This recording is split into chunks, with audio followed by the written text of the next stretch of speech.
Alors c'est parti, maintenant on va s'intéresser à la typographie qui est aussi un pilier du web design, donc pour faire de belles interfaces utilisateurs. C'est-à-dire qu'ici on va s'intéresser à quelles sont les polices d'écriture, pourquoi on les utilise et comment bien les utiliser ensemble. Parce que des polices d'écriture, c'est comme les couleurs, exactement pareil, c'est des émotions, c'est des sensations, et donc ça va permettre de résoudre des problèmes, d'accord? C'est vraiment ça que j'ai envie de vous montrer à travers cette formation. Il ne faut pas avoir une sorte de talent absolu, il faut juste suivre des règles pour pouvoir créer de belles interfaces utilisateurs, d'accord? Et ces règles, il faut les connaître, tout simplement. Donc ici, on continue. Une police d'écriture, comme je viens de le dire, ça représente une émotion, une sensation. Et regardez en dessous, je vous ai mis pas mal de petites polices d'écriture très connues.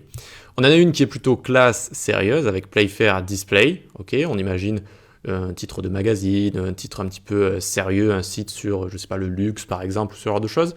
Ensuite, on a une police détestée qui s'appelle Comic Sans. Elle est détestée parce qu'elle est vraiment, elle est un peu ridicule en fait. Elle est un petit peu ridicule, un peu enfantine. Et donc, c'est Comic Sans MS. Elle est très connue justement pour ce genre de choses. Ensuite, on va avoir Lato, c'est une police sans sérif. Donc, la première ici est sérif, la Playfair Display. Lato est sans sérif. On verra un petit peu plus tard dans la vidéo qu'est-ce qui les différencie. Ensuite, on va avoir un titre qui est encore une fois sérif, et ça va être Bodini, ça va être la police d'écriture, par exemple pour le magazine, Vogue ici, c'est ce qu'ils utilisent. Okay, et on voit que sérif, donc, ce type d'écriture, comme la première, permet de faire quelque chose d'un peu ancien, un petit peu stylé comme ça. Ensuite, on va avoir par exemple le texte de journal, donc sûrement une des polices d'écriture les plus utilisées au monde, qui est Times New Roman. Même si vous n'avez jamais entendu parler de police d'écriture, je suis sûr que ça vous dit déjà quelque chose. Donc ensuite, on va avoir tout ce qui est sérif et sans sérif. Sérif, sans sérif, quelle est la différence?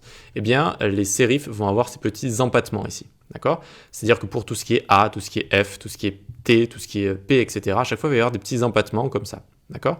Alors qu'ici, sans sérif, donc sans sérif, c'est sans ces petits empattements, tout simplement. Ok? Et donc on voit bien que le A ici, il est sharp, il est straight, il est voilà, bien coupé, droit comme ça, il n'y a pas d'empattement. Ensuite, donc comparaison, ici, lequel des deux textes est sans sérif, lequel est sérif. C'est le premier texte qui est sans sérif. On voit donc pour chacune de ces lettres, ça s'arrête tout droit, on n'a pas de petits empattements. Alors qu'ici, pour le sérif, on a des petits empattements au L, R, on a au M également, etc., etc. Voilà. Ok, donc maintenant on va voir les différents types de fontes. Alors, il y a pas mal de familles de fontes, je vais essayer de vous montrer celles qui sont importantes, et surtout il y a plein de sous-familles en dessous, plein de types de fontes un petit peu différents. Donc ici, ce qu'on va faire, on va vraiment regarder les plus utilisés, un petit peu les différentes catégories. À chaque fois, je vous ai mis le premier mot ici avec la police d'écriture qui correspond, la famille qui correspond tout du moins. Donc sérif, ça va aider à la lecture avec ces petits empattements, on va mieux pouvoir lire, passer d'une ligne à l'autre et de suivre une ligne avec ces petits empattements. Donc d'une manière générale, ça aide plutôt à la lecture, c'est pour ça que c'est utilisé depuis 100 ans avec tout ce qui est journaux, etc. Et ça donne aussi un effet classe, un effet ancien, un effet un petit peu chiadé, bien recherché, où ça peut être vraiment intéressant à utiliser pour tout ce qui est magazine, et dès qu'on a un site un petit peu classe, ça peut être intéressant d'utiliser du sérif comme ça. Ensuite, on va voir le sans sérif. Ce type de police d'écriture va beaucoup plus être simple, minimaliste, et on va pouvoir très très facilement l'utiliser. C'est-à-dire que quand vous utilisez du sans sérif, clairement, vous avez peu de chances de vous tromper.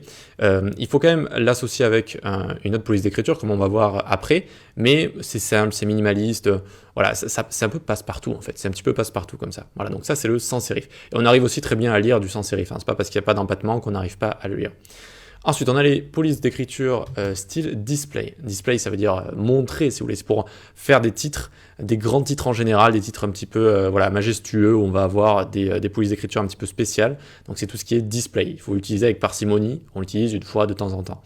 Ensuite, les types handwriting, comme ça, donc écrit à la main. Et tout simplement, ça dit ce que ça fait, hein. C'est un effet d'écriture à la main, comme ça. Ça peut être intéressant si on a un site et qu'on a envie de faire faire semblant qu'on écrit sur une lettre, par exemple, ce genre de choses. Ensuite, on va voir le style monospace. Monospace, donc, ça va être le même espace pour chaque lettre. Où est-ce qu'on voit ça? On voit ça sur les machines à écrire. C'était très utilisé pour les machines à écrire, mais aussi aujourd'hui plutôt sur les éditeurs de code. Pourquoi? C'est assez efficace quand on code qu'il y ait tout le temps le même espace pris pour chaque caractère, même si c'est une parenthèse, même si c'est une accolade, etc. C'est beaucoup plus agréable à lire et c'est beaucoup plus facile à lire tout ça. Ok, ça aussi c'est en général des polices qui sont assez peu utilisées, à part dans des cas assez spéciaux comme par exemple les éditeurs de code. Voilà.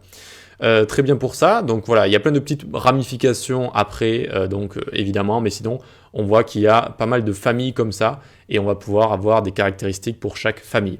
Donc ensuite, comment utiliser des paires de polices d'écriture? Donc on appelle ça du font pairing, c'est-à-dire qu'on va essayer de faire une paire de polices d'écriture pour avoir un effet qui est amélioré comme ça. Parce que quand on utilise une seule police en général pour un site, on a l'impression qu'il manque quelque chose. Même si l'utilisateur il va pas se dire ah oui là il manque une police d'écriture, il va pas se dire ça, mais il va se dire ce site il y a quelque chose qui va pas, j'ai pas trop envie de le lire, etc. C'est un petit peu bizarre. C'est un petit peu ce que ça fait si on utilise par exemple que du sans sérif ou que du sérif. On se dit c'est comme s'il y a quelque chose qui en moins en fait, un truc bizarre. Et donc on peut très bien lier du sans sérif et du sérif, ok? Donc ici on a du sérif qui est pour le titre par exemple, et du sans sérif qui est juste en dessous. Les deux polices se lient très bien. Et donc en général, alors je crois que je l'ai écrit juste après, voilà, combiner sans sérif et sérif. Donc il n'y a pas vraiment de loi pour ce qui est-ce qu'on met du sérif en titre, est-ce qu'on met du sans sérif en texte ou inversement. C'est suivant le thème de votre site. Est-ce que j'ai envie que les titres fassent un petit peu classe, un petit peu ancien, etc. Dans ce cas-là, je mettrai du sérif en titre. Est-ce que j'ai envie que ce soit un petit peu plus moderne, un petit peu plus minimaliste? Sinon, je mets donc du sans sérif en titre, comme ça. Voilà. Vous voyez qu'à gauche, ça fonctionne, hein, que du sans sérif par exemple, mais on se dit, c'est un petit peu bizarre. Imaginez un site vraiment full avec que cette police d'écriture, il y a quelque chose de bizarre. Alors que là, il y a un petit changement, c'est plus agréable tout à coup.